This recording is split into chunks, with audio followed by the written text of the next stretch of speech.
Perfect.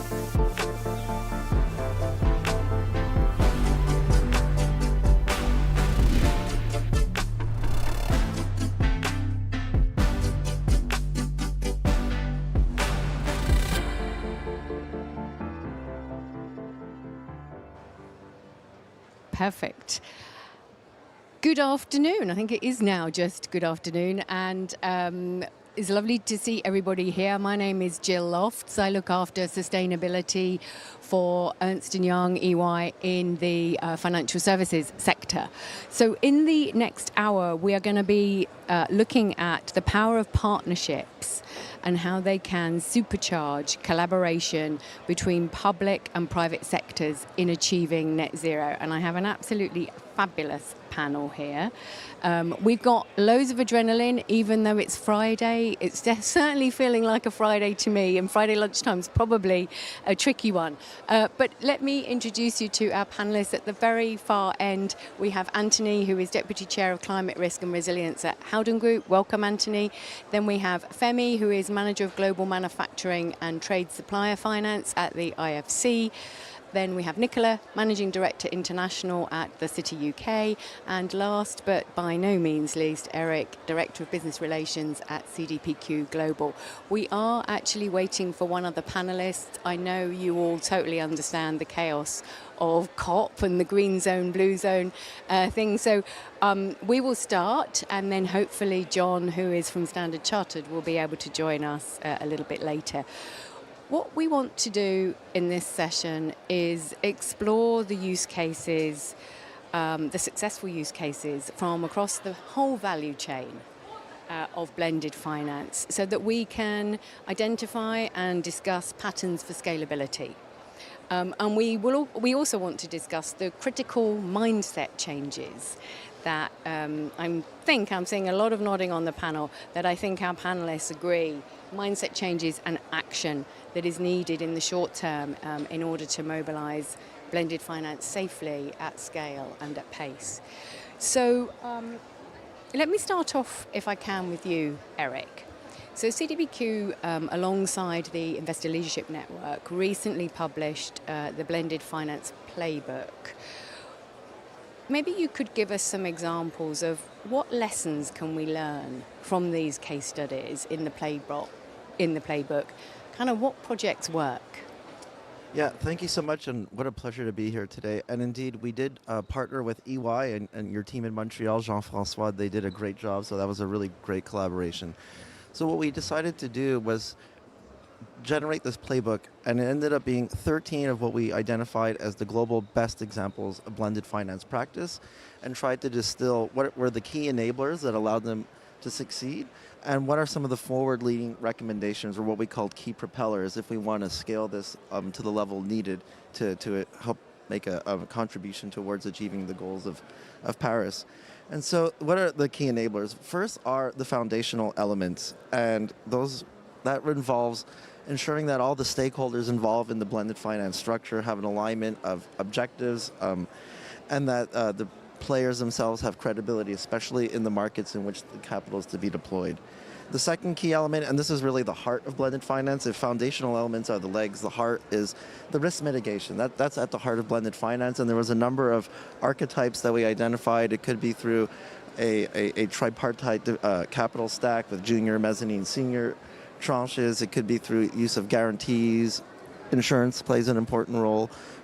Various different types of instruments like that. And the third element is timeliness, and that sort of captured a lot of elements, but it include top-down support from leadership, because all of these take a lot of effort, and so you need support from senior leaders, you need buy-in from everyone, and also need to try and keep it as flexible as possible. You can go crazy designing complicated mechanisms, try and keep it as flexible as possible. Very quickly on the recommendations, I won't go through all of them, but one or two of the key propellers that were identified. One are a number of market-wide accelerators, and one of the primary ones there is the need for larger consolidated pools of catalytic capital to co-invest with the private sector. Right now, there's a number of pools available. They all tend to be quite small, fragmentary. They have different modalities and reporting requirements to access it. And this drives up the incubation period far too long. If we're going to create these at scale, like assembly line, we need to consolidate these pools of capital. Acknowledge the World Bank is trying to do that with its guarantees, put them all under one roof. This needs to continue. And we need to try and standardize blended finance mechanisms. And hopefully this book, this of 13 case studies, can help that. I want to highlight the effort led by the German government that CDPQ joined recently, the Hamburg Sustainability Initiative, and one of the goals of that is precisely that, working with the OECD to create standardized templates for blended finance and really help achieve that mass production assembly line. So instead of having 13, maybe in a year or two we have 130 that we can point to. Thank you. And I have to say, I was actually at an insurance roundtable this morning, and we were at that roundtable sharing research papers and thought leadership that various firms have written. And I think when the papers that are written are very accessible, then I think they're absolutely really important in terms of helping us. And I think the playbook that we've done together is amazing. And I know Anthony will probably also talk about the report that they have recently published. But before I go on to Anthony, I'd like to welcome John. So thank you for joining us, John. Don't worry, we all totally understand the COP logistics. So you are very, very welcome. And if you don't mind, I actually had you primed up as our next question. Eric's talked about the 13 case studies that they went through in the blended finance playbook. I know Standard Chartered, you do an awful lot of work in emerging markets and developed economies, and in particular with blended finance. So maybe you could give us some case study examples of your experiences of undertaking structured blended finance deals. Thank you very much, and apologies for being late. It's we're so used to Zoom meetings where you finish at 5 seconds to the hour and you start 10 seconds later that you forget that walking time is actually quite important, and nowhere more so than at COP. So apologies for being late. So Standard Chartered Bank is very experienced in blended finance. For those of you who don't know Standard Chartered Bank, we're a UK headquartered and regulated global top 50 bank, mostly famous to British people for sponsoring Liverpool Football Club, because we have no retail presence in the UK, and 80% of our revenue comes from Asia, Middle East and Africa. And what that means is that most of those are emerging markets. And as a UK headquartered and regulated bank, we have to pay a high cost of capital for long tenor lending into things like renewable energy and other investments that are important for delivering the low carbon economy in those markets. So to make projects bankable, often we're working with partners, MDBs, DFIs, export credit agencies and others to blend patient capital or concessional capital with commercial lending, and sometimes with guarantees from DFIs and others, so that we can make a project bankable, because our shareholders obviously demand a return on our capital, but we need to get the economics right, and then the money can flow. And we work, Convergence say we're the #1 blended finance bank, and we work with all partners. So we work with export credit agencies, and just the other day we concluded a $170 million deal with Côte d'Ivoire to support investment in their healthcare sector, and that was underpinned by the Danish and the Polish export credit agencies, so that a Polish service provider could go in and help the Côte d'Ivoire to build out health clinics in rural areas, which is quite an exciting use of export credits. But equally, we have supported a range of issues like debt for nature and debt for investment swaps, and we've done a number of debt for nature swaps, where the refinancing of a country's debt is guaranteed by an external body, which means that the country can essentially repurchase some of the expensive debt that it's got outstanding and refinance it much more cheaply, and use some of that fiscal space that is created for general budget expenditure from the government, and use some of that fiscal space for a hypothecated need. That could be nature, but it could also be healthcare or education or any other identified need by the guarantor of the debt.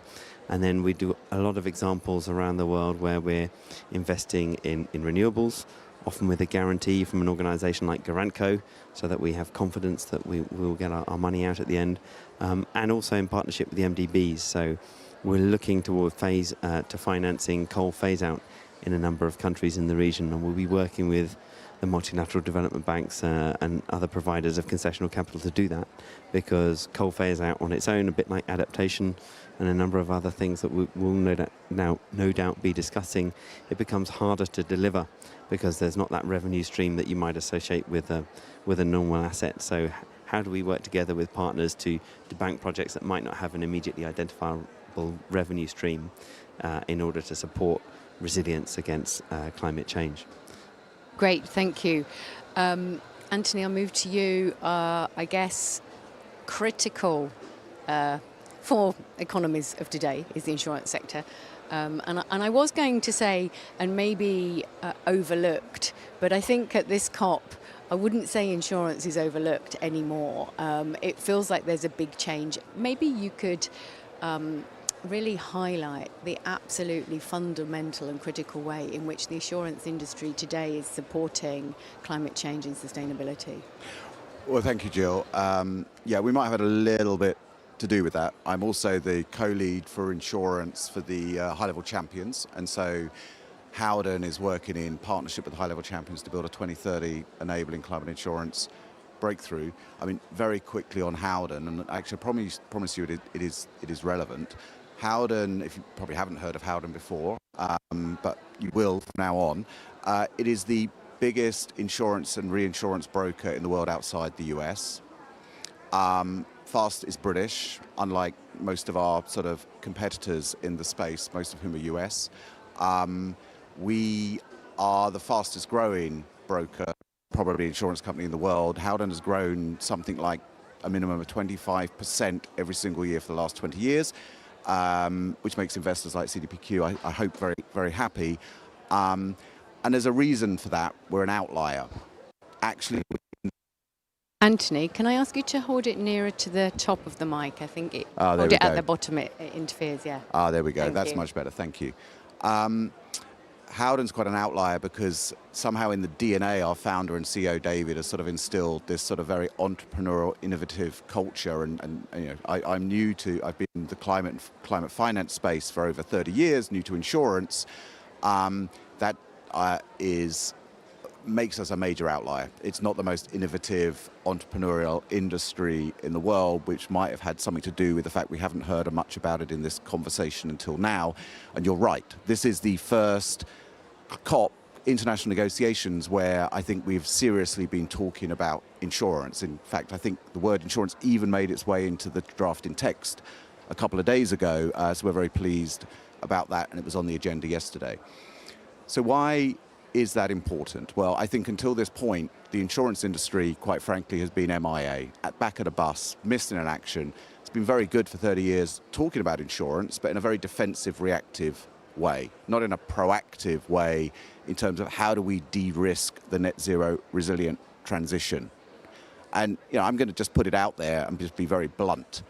We will not, quite simply, we will not achieve the climate targets, the flows in climate finance needed for mitigation, adaptation and nature without a paradigm shift in the global insurance industry. The current insurance model and the way it operates and thinks is quite simply not fit for purpose.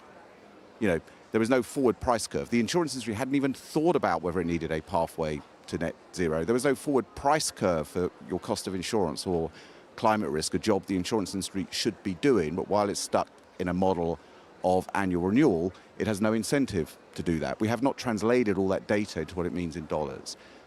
Bring it to the blended and concessionary finance is all about mobilizing finance in the emerging markets, yes, and it's all about leverage. Yep. Insurance is one of those fundamental fulcrums if we bring it to bear. It's a little bit like if you think of finance as Popeye, well, insurance is spinach. If you want the muscles on finance we need, you're going to need the spinach. Let me ask you a question.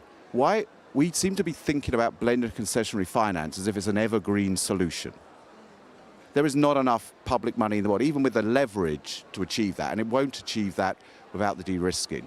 What's the end goal of blended and concessionary finance? Presumably, it's to build in those markets a sustainable financial market that doesn't need the public money.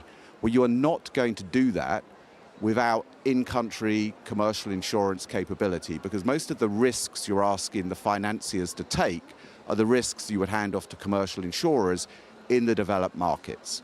So unless you are building that side of the coin, we are not going to get there. And I think the insurers, so I've been a bit skeptical, they've been in the room, now they're at the table, are better at pricing risk than finance, and they do it more specifically than a sort of overall approach.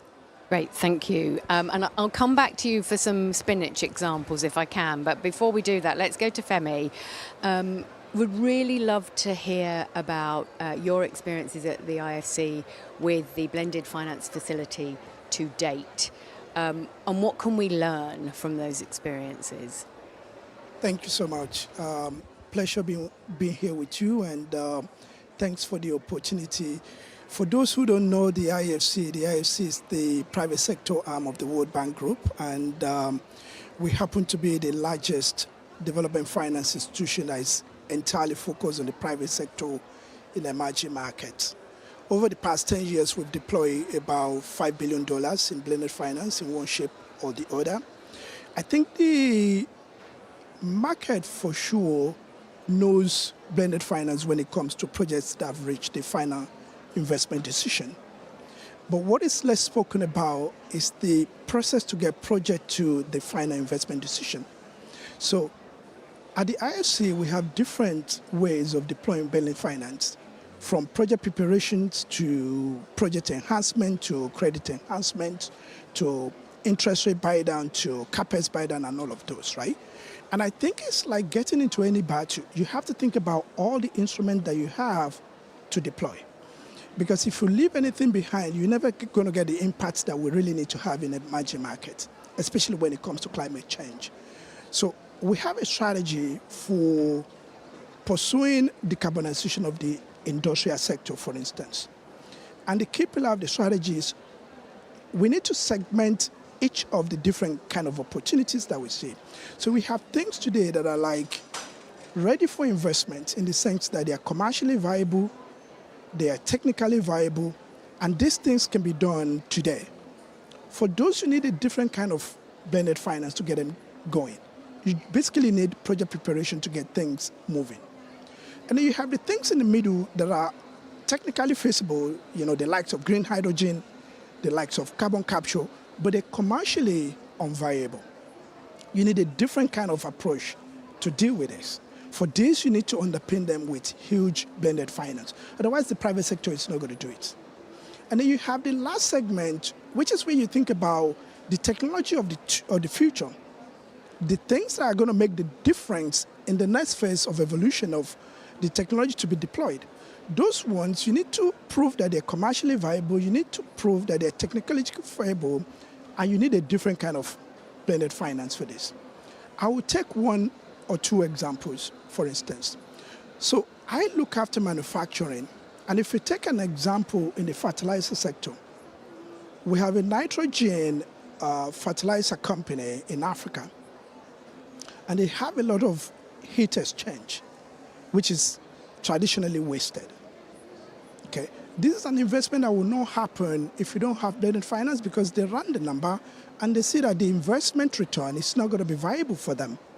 So for this kind of opportunity, we deploy just $9 million in parallel with commercial money, and we got the project going. So essentially, you got 250,000 tons of carbon emission that is eliminated on a project like this.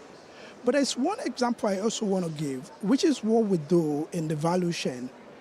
So on the supply chain finance side, we have something that we deployed 10 years ago for the first time. Actually, when this was done, it was novel enough to make the front page of the Financial Times.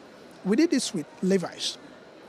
If you get suppliers that are supplying in the value chain and you want them to behave in a certain way, you need to create an incentive for them to behave in the way you want them to behave. So we created the supply chain finance model that used sustainability-linked pricing.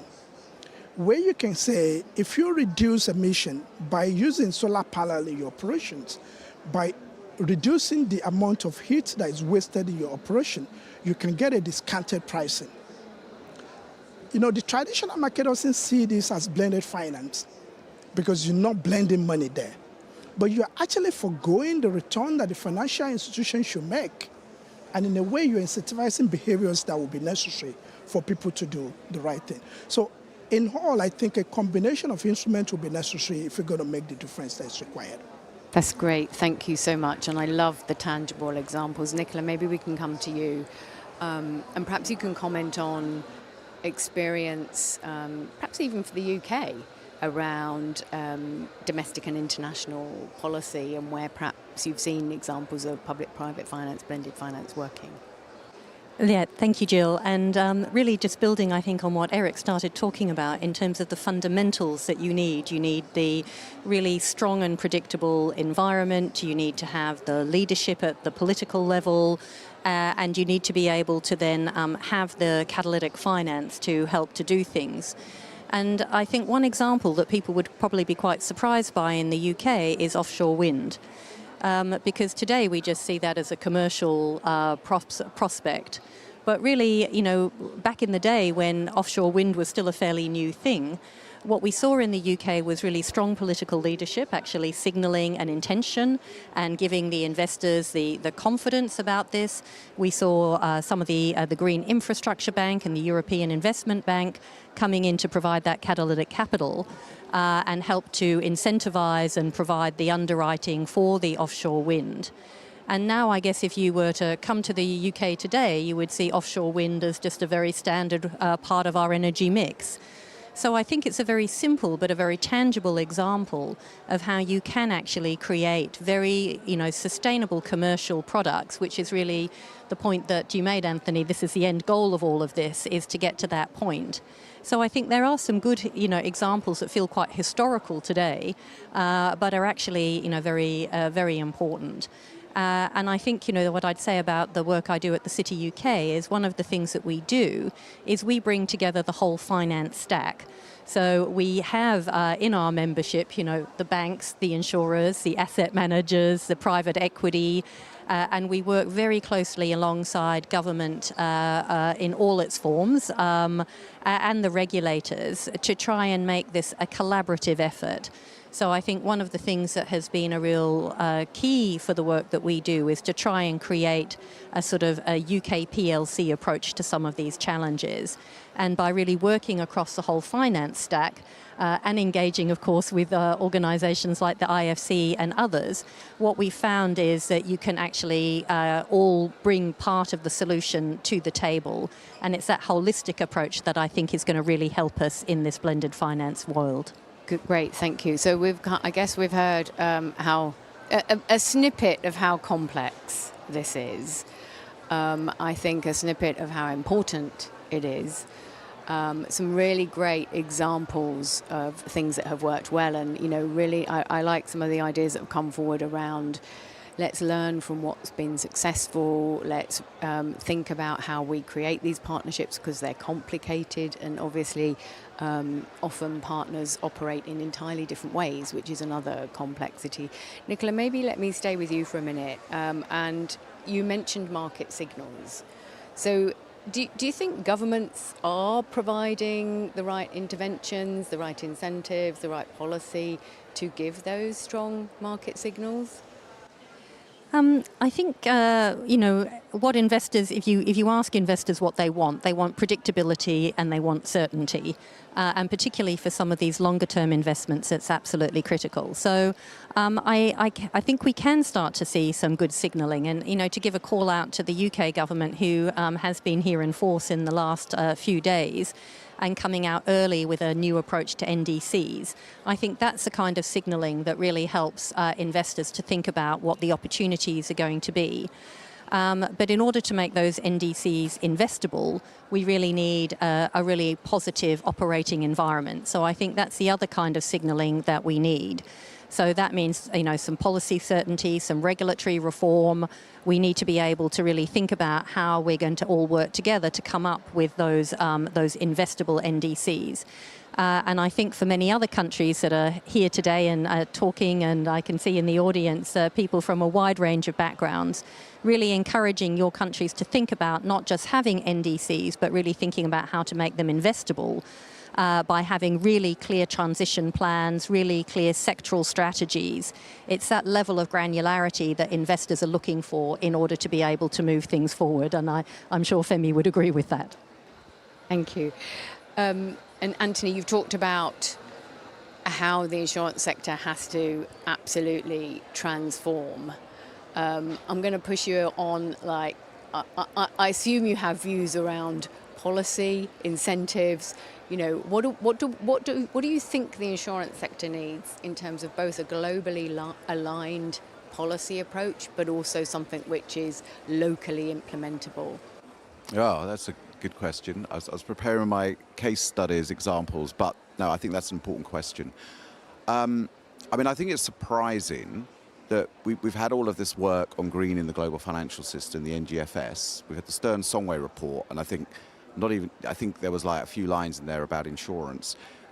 We need, it is like yin and yang. If you look at any of the big transitions historically, Industrial Revolution, opening up global trade, it was insurance and it was finance working hand in hand, and there was an innovative, both innovating. Something happened to the insurance industry over the last 50 years. It's become very, efficient and commoditized around specific risks and products, and dropped down to an annual procurement exercise. It didn't always used to be that way. So part of it is back to the future type, sort of joke that we need I want a sort of time traveling DeLorean to sort of take the insurance industry back to the future. But seriously, I think we have to put it on the agenda, which we've done.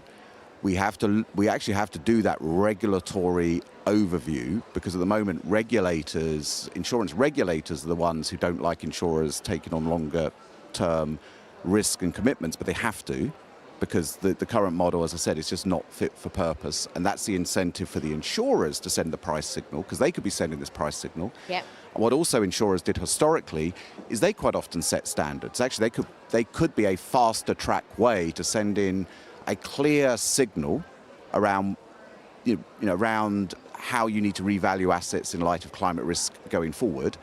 They could, as they have done in the past, the Industrial Revolution nearly ground to a halt because the AI technology of its day, steam boilers, kept blowing up, causing fires, killing people, and finance didn't want to finance anymore. It was insurers, I think it was the Connecticut Steam Boiler Company that's now part of Munich Re, that got a bunch of engineers and insurers together and worked out a new standard for steam boilers that then finance was willing to finance, because they were willing to insure it.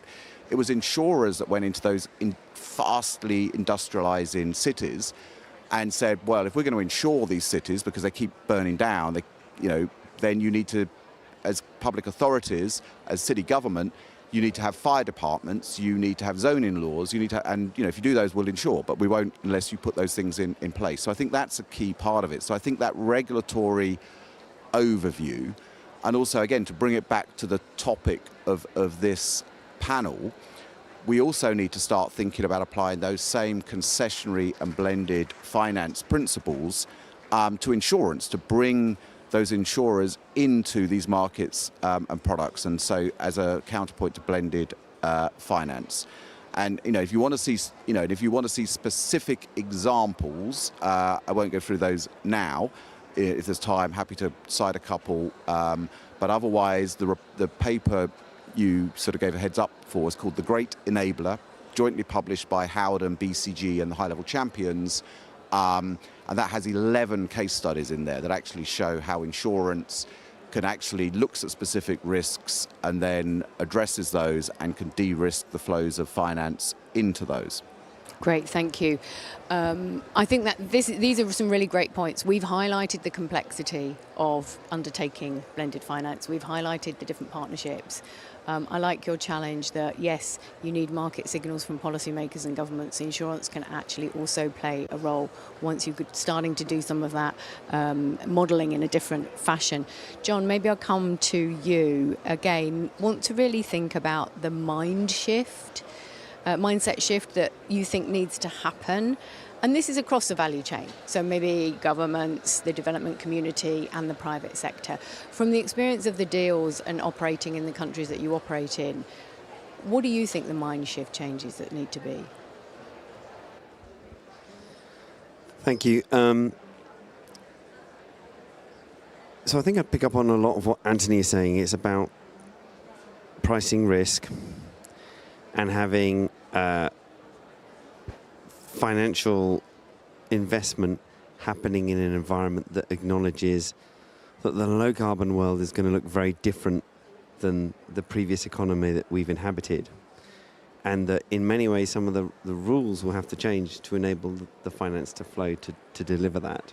But the rewards are very great at the end of it. And if I kind of pick up on what Anthony was saying, just as it's quite difficult to invest in something that's not insurable, equally, I'm sure not from, across the financial system, money will continue to flow into things on which insurance is continued to be offered, even if that insurance is now mispriced. Yeah. So, for example, if insurance companies or if governments say that insurance companies need to give insurance for housing that's built on floodplains or in, coastal areas where they're prone to extreme weather events that we know will become more and more extreme and strong and acute as the years go by, if governments, and subnational bodies continue to backstop that insurance and insist it's provided, banks will continue to lend, and we're actually doubling down on our climate risk. So there needs to be some readjustment, on what we don't invest in. And on the other side of the scales, an adjustment so that we can invest in things that we're not yet investing enough in. If you look across the world, broadly speaking, there's a good amount of investment going into the low carbon economy in the Americas, in North America, and in Europe, and in China. But in emerging markets outside China, there's this huge investment gap. Yeah. And the risks in many emerging markets are not well understood by a sufficient number of players in the financial markets. Now, Standard Chartered Bank, we're at home in emerging markets, so we understand a lot of the risks, and we need kind of a lot of those. We need the right amount of risk to be covered off to allow insurance to allow investment to flow. We don't need all the risks covered off. And what we need is a more granular understanding of some of those risks. And there's some really interesting work being done. For example, I was speaking on a panel with Atidi yesterday, who were explaining how they're tracking the payment record of a range of utilities across Africa, because there's this assumption that you can't bank a power deal in Africa because the off-taker is not going to pay you for the electricity that you provide. And actually, when you start breaking it down and looking at it at a more granular level, that might be true in one or two cases, but in many examples, it's not true. And having a more nuanced understanding of which off-takers you can bank and which you can't will really help drive investment and also help drive reform in those that are behind the curve. Similarly, we need more data on things like carbon content and a lot of the ESG data that we require. And regulators need to essentially help us price that in, because at the moment, the regulatory environment in which we work, it's cheaper for us to finance oil and gas than it is for us to finance renewables. And it's cheaper for us to finance energy in developed markets, which are already rapidly lowering the carbon content of their energy, than it is for us to finance energy in emerging markets, which are deemed to attract greater risk and therefore demand greater capital put aside against those loans, where actually the carbon intensity that we would displace is much higher. So getting sort of this data stream and getting a more granular understanding of what's involved will really help. And then there are solves that can help us deliver on that, because if you look at renewables, again, often they're funded on a project finance model, and the model means you fund it through construction and then you fund it through operation. Now, if you're funding a a coal power station, quite a lot of things can go wrong in the coal power station while you're operating it. You know, things go bang, lots of heat and so on. If you're funding a solar plant, it kind of just sits there in the field, and you don't need to do a lot.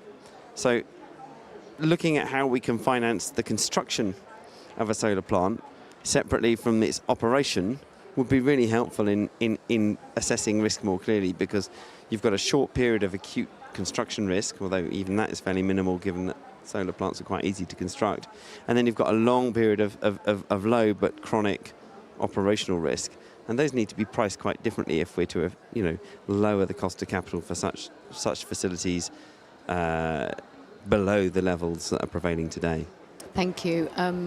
Yeah, and I really like those points. We actually discussed that this morning as well, particularly around, what you will invest in. Be clear about what you will invest in and what you won't. And for what you will, think about how you can scale that up. I think that's really important. And as you say, data, knowledge and information is critical. Femi, let me come to you, if I may. And I'm not intentionally asking everyone to disagree with each other. It's more of please give us your thoughts and your experience from the IFC around how can these different parts of the value chain work better? Thank you. I think the amount of money required in the market we cover, in the emerging market, right, between now and 2030 to decarbonize cement, steel, the hard-to-abate sector, our estimate is about $350 billion to put us on track. That's not all the money needed. And I think the first point, back to the point that John was making, we need to have a mind shift to understand that the amount of money available in this market from the public sector and the DFI community is not going to be anywhere near what is needed. So if we agree and we focus our mind that we have to find ways to catalyze private capital to make the difference we need, right? That is the number one thing that I think will be required. If we understand that, then we can focus on directing public funding to create the incentive for the private sector to do what is needed. And the incentive needs to come in multiple dimensions, right? We invested in a company in Africa. They make the lowest carbon cement on the African continent today. But the market doesn't differentiate, right? So the low carbon cement, the heavy carbon cement, and the marketplace, there's no differentiation. So the government needs to think about how do we create the incentive for people who do the right thing to have a differentiated pricing in the marketplace. Yeah. And then how do we use the little financing available on the public sector side to catalyze projects to get more projects done? If we do these two things, I think it can get the market moving in the right direction. Super helpful, thank you. And I'm going to come back to you, hopefully not putting you on the spot, but really interested on your views on operating with the private finance sector. And that's not two, we've got three of them here on the panel. But you work with financial services every day, I assume. So maybe give us some feedback. Can you hear me? Okay. So I think the focus of our work is to mobilize the private sector, right? So as a matter of principle, we don't go in trying to provide all the financing required for a project. First, we don't want to do that because we're going to be crowding out the private sector. That's not what we want to do. Secondly, we do not have enough capital to solve all the problems we need to solve. So we'll do about $50 billion of financing this year. But that's nowhere near what is required, right? In our experience, finding ways to find an efficient way to bring the private sector in is the right way to do it, right?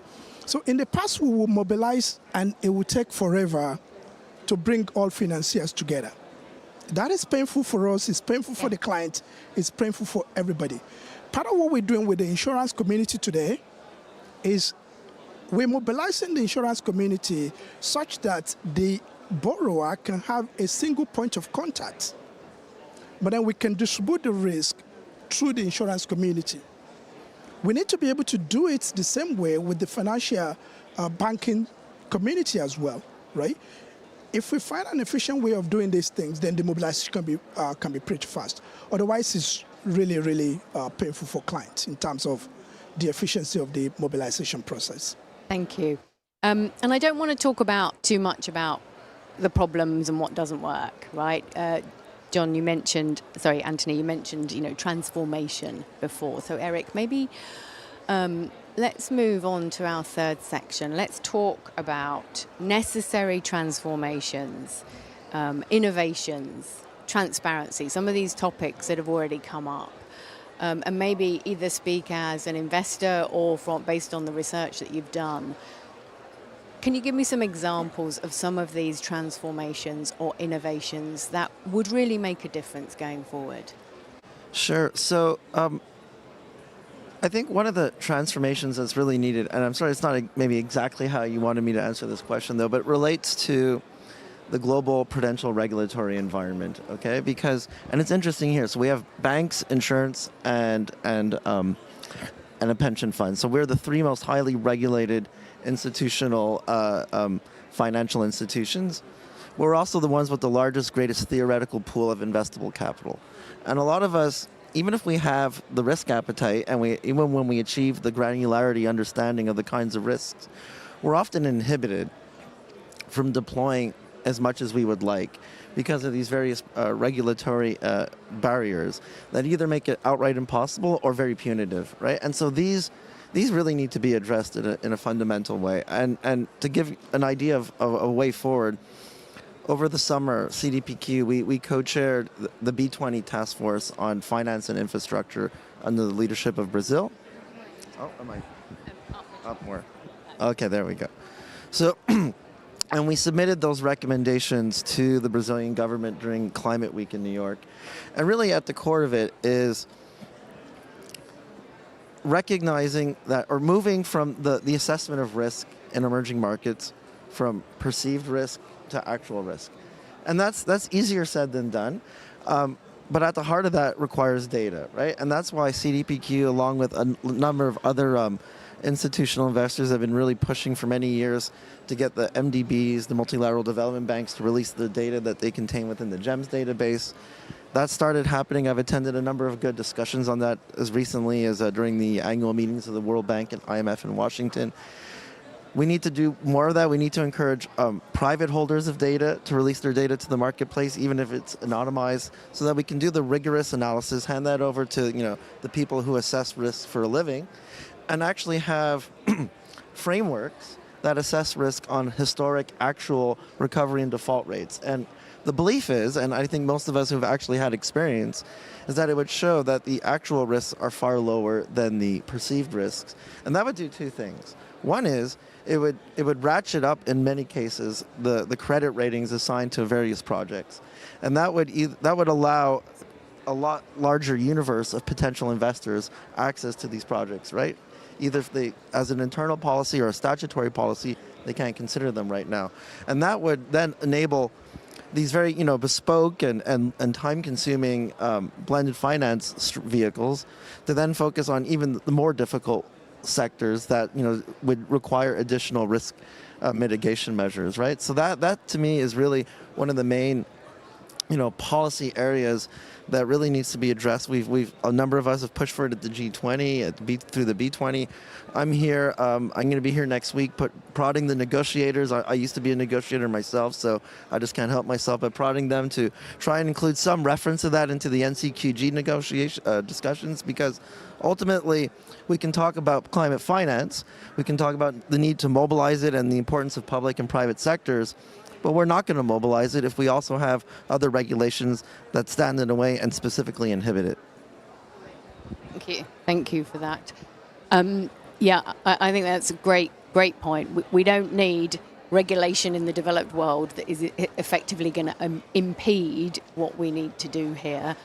And I think capacity building around financial services, super important. I think, combination of research and work that many are doing already in this space, but as you say, also access and sharing excellent quality data, really all fundamental. Anthony, let me move to you. I think it's spinach time, if that's okay. So could you give us, at this section we are talking about innovation, transparency, transformation.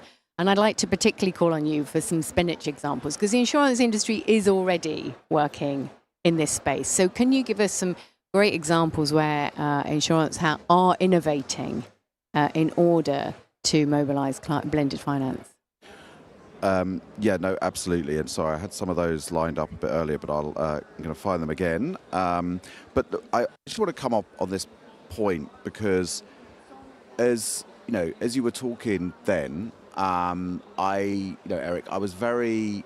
It reminded me of. Do you remember I think there was a book and a TV series or film a couple of years ago, The Prize. Remember, once upon a time, ships would go out and their ability, navigate by the stars, but it was very sort of hit or miss, and a lot of ships got lost, and a huge prize, and there was excitement. It took many years to work out the solution was how do you measure longitude and actually to properly navigate. Well, we're on a journey into a world of massive physical and economic change, and we don't have the radar system. We haven't worked out how to measure longitude, and I think this is the point. We have got to find a way. I mean, I used to talk a lot about this. Oh God, this was like more than 12 years ago when I was CEO at Carbon Tracker, that we are moving from a backward-looking to a forward-looking world, and we've got to work out how do we sort of go from using backward-looking data, which increasingly is going to give us really bad answers and send us in really bad directions, and we're still using that, to a forward-looking one.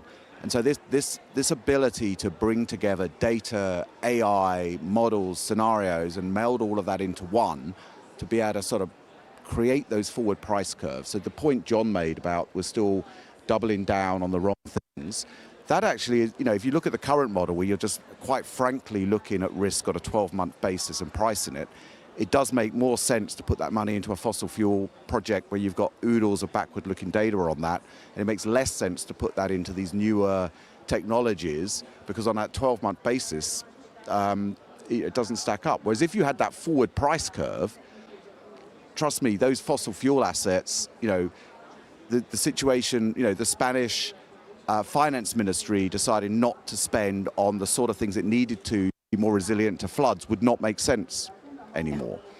So I think, that if I had one thing that we achieve, that would be it. But quickly on a few of the... I just want to come in on that just really briefly, because I think in some respects you come to COP and you think the problem statement has been understood, right? 1.5 or as near to 1.5 as we can. But I think that's a super point, Anthony, because when we're talking about the transformation that needs to happen in the finance system globally, I think we're saying we are still yet to really formulate the problem statement. I mean, that's what I'm hearing from the panelists. So I love that point. And I think you've all contributed to that. But maybe, Anthony, a little bit of spinach to give us some hope. Yeah, no, to make sure I got these sort of lined up. So, yeah, maybe 3 very quick examples. So, sorry, I'm holding this in the wrong place, aren't I? It's cutting in and out. So this is all in the report, The Great Enabler. So, so I will go quickly, but you can read these. But there's 11 really good case studies that show exactly how I think insurance is different to finance. So when finance tries to assess risk, it's a little bit like the doctor that doesn't really take the time to assess the underlying specific cause and will just give you a full spectrum antibiotic. Whereas insurance will break that down. Okay, what specific infections we've got? What specific antibiotic do I need to give you for the specific causes? And so if we take, say, Brightmark Energy Plastics project, it was a plastics renewal plant financing. They were really struggling to get financing for their first commercial scale project with an advanced plastic recycling facility. So they didn't have enough commercial examples, even though the underlying technology was well used, trusted, been used in a lot of commercial facilities around the world. So they worked with New Energy Risk and AXA XL, and they provided critical, tailored technology insurance policies, providing critical coverage for the technology performance risks, directly assessing those investor concerns. So with the help of that, they were able to raise an aggregate $260 million, raising the requisite debt capital as a favorable long-term rate of 7.125%.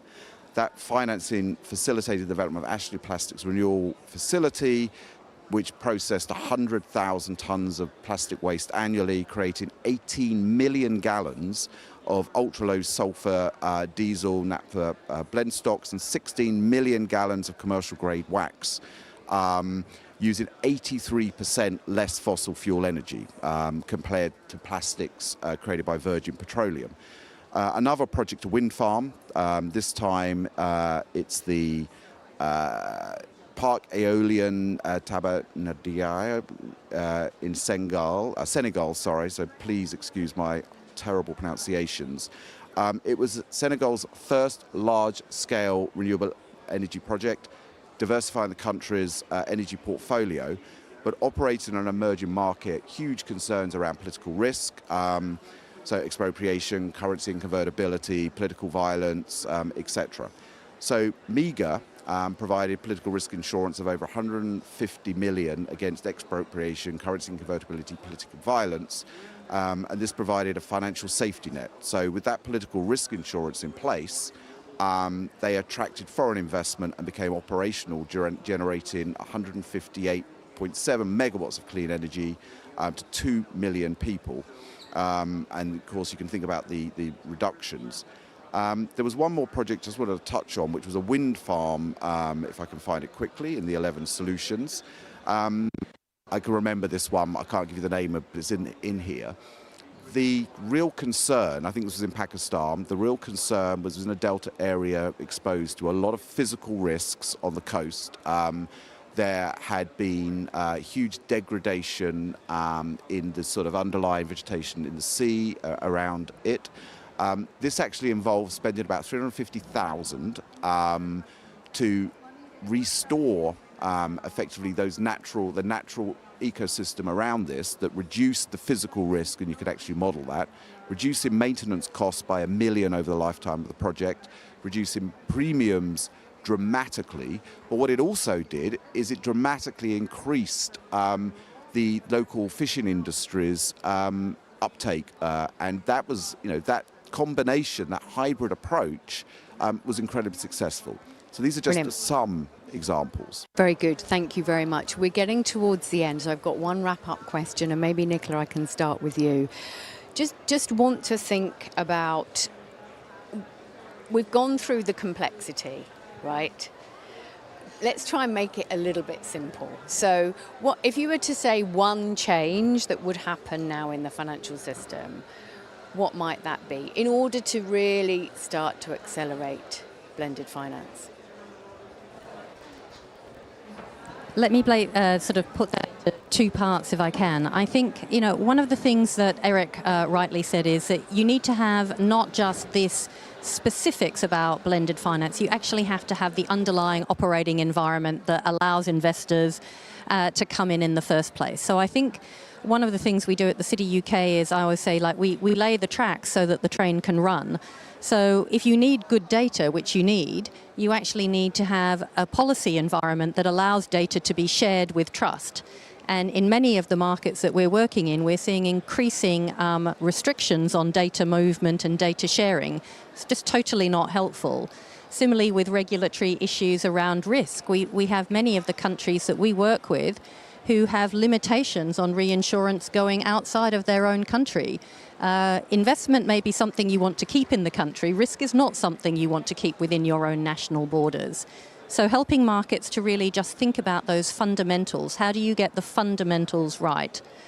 And then the second thing to lead into the future that I have been really thinking about over the last few days of COP is how do you work with to create the investability of the NDCs? I think this has got to be the key. And if you've all been on this panel, you've seen there's a huge amount of practitioner expertise. And I think one of the solutions that I see going forward is if we are going to activate the private sector to do more, we have to find the mechanism to have them as part of the deal team at the table. So, that really picks up on your point, Femi. How do we actually scale this? And I think the ability that I see in markets like the UK that has a sort of full spectrum of financial and professional services is for us to form these sort of teams and to work alongside many of the DFIs and IFIs and the country markets and actually bring that practitioner-led expertise, the commercial viewpoint on what it's going to take to actually create these NDCs and make them investable. That would be the change that I think would be really exciting and something that the City UK will certainly be focusing on. Femi, I'm going to turn to you. Now, this is supposed to be the rapid fire round, just to warn everyone. We've got like 2 minutes, but please, Femi, what one thing could we really benefit from changing now? I think when we think about innovation, sometimes we think about something that is rocket science, but it doesn't have to be. Let me mention 2 innovations that is happening on the World Bank Group side. Putting all the guarantee instruments of the World Bank Group together in one place is one innovation. So it creates efficiency in the market. But let me mention another one.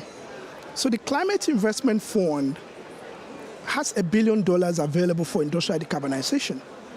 Every proposal that comes to them, they want it backed by more than one DFI.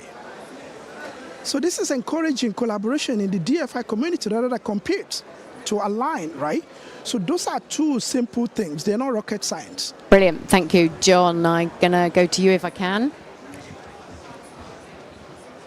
Thanks. So a simple thing is just to get people to understand the future better and see that when blended finance is working well, it's not a crutch that you're going to need forever and ever. Yeah. It's training wheels to get used to cycling in that direction, and then you'll take the training wheels off and off you'll go. And the cost of capital comes down. And I've worked in renewables for quite a long time. I remember looking out of windows in Tokyo and someone who is a nuclear engineer laughing that renewables could power a G7 economy. And we're on the verge of it. In the next 3 or 4 years, we'll have days when G7 economies are powered 100% by renewables, and those days will become more and more frequent. And you people who laughed at the idea of battery electric vehicles will replace combustion engines. In China now, that's the majority of vehicles that are sold. China, the world's largest vehicle market, the majority of vehicles that are sold are electric vehicles. The future is coming, and if you're in emerging markets, often you can see it before the people in established markets. And that's brilliant, thank you. And thanks for bringing in a topic that could probably keep us going for another 2 hours, but I love it, yeah. Please, Anthony. Well, look better into the future, a forward price curve, around which we properly price at level. But using your analogy, I love this. Insurance and finance is a little bit, should be yin and yang. But if we use the training wheel analogy, you need 2 training wheels, because if you just have one, you're going to go around in circles. You need 2 if you're going to get to the end point, which is a sustainable insurance. So as well as as a sustainable financial market in those countries. If you're going to have blended finance, you need blended insurance and concessionary insurance as a counterpart. You need the 2 training wheels, not just one. Brilliant, thank you. Eric, one quick round-up point. You've heard me already talk about... Yeah. Do you want to borrow my mic? Okay, sure. Thank you. I've already mentioned the need for larger pools of catalytic capital. I've talked about the need for standardization, talked about the regulatory reform, and talked about the need for data to assess risk based on actual performance in emerging markets. The 5th thing I haven't talked about yet is project preparation. So we talked about investable NDCs a bit. To have investable NDCs, you need investable projects. And that requires a greater emphasis on technical assistance. And this is something where I think the MDBs could play an important role. Scale up the global infrastructure facility, but make it accessible to not just projects that are being financed by the MDBs, but by the private sector. That will be really essential if we're going to have NDCs at the next COP in Bellum that we can all invest in. Listen, I'd just like to take the opportunity to thank all of our panelists Thank you for bringing your great examples. Thank you for bringing your honesty and also, above all, your enthusiasm. Because I feel like if we get the same group together again next year, we're all going to feel in a different place. And I certainly hope that's the case. So thank you.